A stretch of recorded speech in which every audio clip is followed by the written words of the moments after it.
Internet service for remote areas can be tricky. A viewer thought she'd found a great way to go online until she ended up paying a lot for service that didn't work. She called 2 News problem solver Pete Knutson for help in making the connection. Hi, how are you? Her family lives in the wooded, rolling hills of Creek County.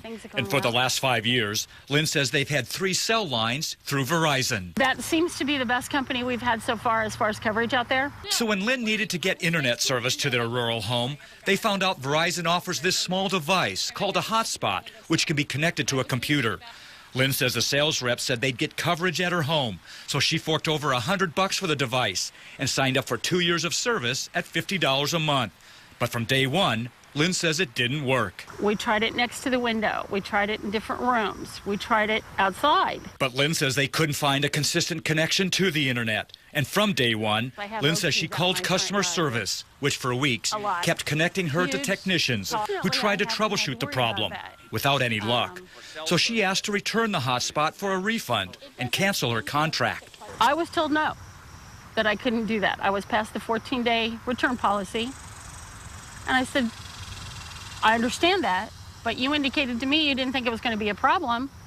Even after the 14-day policy, we kept trying to work with you. Lynn says a tech finally found out her home was in a limited coverage area. Still, she wasn't getting out of her agreement without paying a $170 early cancellation fee. Well, I was trapped in a 2-year contract. They basically were telling me I was stuck with what I had. Lynn finally called the 2 News problem solvers, and we got in touch with Verizon's regional office.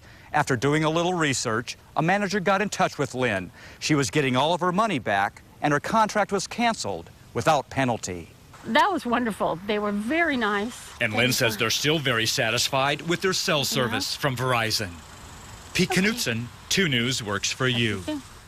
Now, if you're having issues with a product or service and you're coming up to the deadline for cancellation or return, check to see if the company will give you a written extension. If not, make the return or cancel the service right away.